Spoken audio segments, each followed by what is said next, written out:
Bonjour ou bonsoir, selon l'heure à laquelle vous nous regardez. Je suis votre chroniqueur audio et animateur de podcast pour l'ODJ Média. Dans cette chronique signée Ahmed Nagy, nous allons vous lire fidèlement une analyse percutante sur les mutations profondes de la stratégie de défense américaine, qui pourrait annoncer ni plus ni moins que la fin programmée de l'Empire américain. Une lecture passionnante à suivre, mot pour mot, comme l'a voulu son auteur. Le projet de la nouvelle stratégie de défense des États-Unis, soumis début septembre au secrétaire à la Défense, Pete Hegseth, a ébranlé la communauté des géopoliticiens. Les Américains vont-ils se redéployer dans leur forteresse outre-Atlantique ?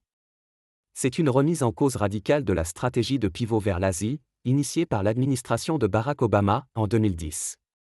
Toutes les administrations américaines suivantes, même celle de Donald Trump lors de son premier mandat, de 2017 à 2021, ont appliqué la même stratégie d'endiguement envers la Chine, puissance montante considérée comme la plus grave menace envers l'hégémonie des États-Unis.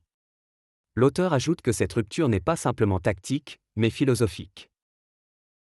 Le contenu du projet de la nouvelle stratégie de défense des États-Unis, soumis début septembre au secrétaire à la Défense, Pete Hegseth, dont le média américain Politico s'est fait l'écho dans son édition du 5 septembre, avance l'idée d'un recentrage des efforts et ressources du Pentagone sur le territoire national et l'hémisphère occidental. Il n'est tout simplement plus question de préparation militaire pour faire face à la Chine.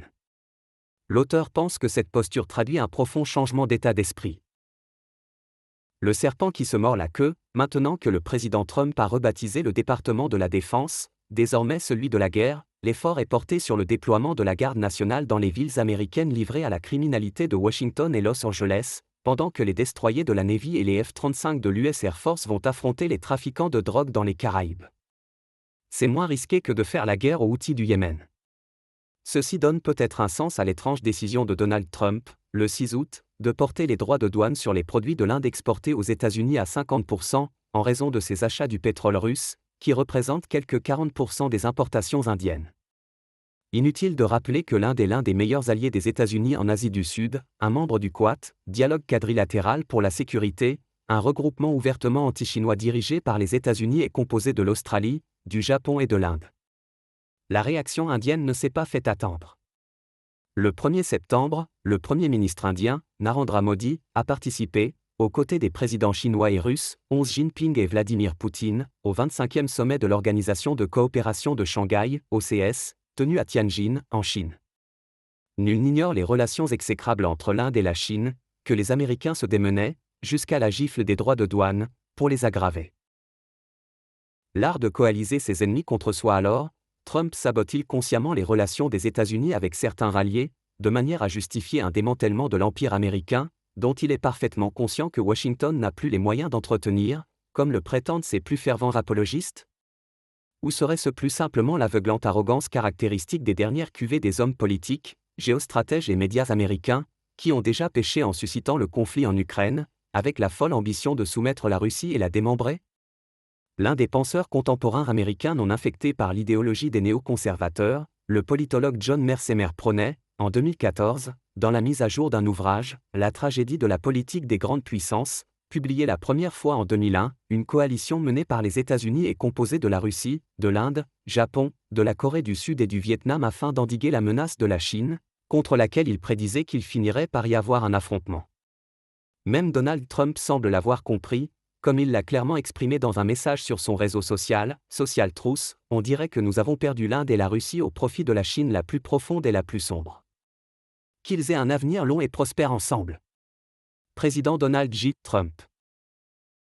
Offre d'emploi pour proxy, aujourd'hui, la Russie est en guerre contre l'Ukraine, activement soutenue par l'OTAN, l'Inde, vexée par Trump, cherche à se rapprocher encore plus de la Chine et de la Russie. Le Japon est dans un tel déclin démographique que les pertes humaines d'une guerre pourraient signifier son effondrement, la Corée du Sud garde son attention bien orientée vers son menaçant voisin du Nord et le Vietnam accueille suffisamment d'entreprises chinoises, qui y ont délocalisé tout ou partie de leurs activités, pour ne pas aller trop loin dans l'hostilité envers son puissant voisin du Nord, malgré leur rivalité en mer de Chine méridionale.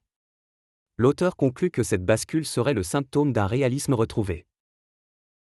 Le projet de la nouvelle stratégie de défense des États-Unis signifie-t-il que les élites dirigeantes américaines sont redevenues pragmatiques et ont fini par admettre que le temps de leur hégémonie mondiale a pris fin, faute de moyens pour la maintenir vivace et du fait de l'émergence de nouvelles puissances, la Chine et la Russie, l'une riche de son appareil industriel et de ses technologies, l'autre de ses ressources naturelles, que les dites élites ont elles-mêmes poussées dans les bras l'un d'eux. L'autre? Le plus probable est que Washington compte sur ses laquais en Europe, en Asie et en Océanie pour faire le sale travail à sa place. Merci de votre attention, et surtout merci d'avoir respecté avec nous l'intégrité totale des propos de l'auteur Ahmed Nagy, sans en modifier une seule ligne. C'est notre engagement à l'ODJ Média. Je vous donne rendez-vous très bientôt pour une nouvelle chronique fidèle, humaine et sans filtre, comme vous les aimez. À très vite.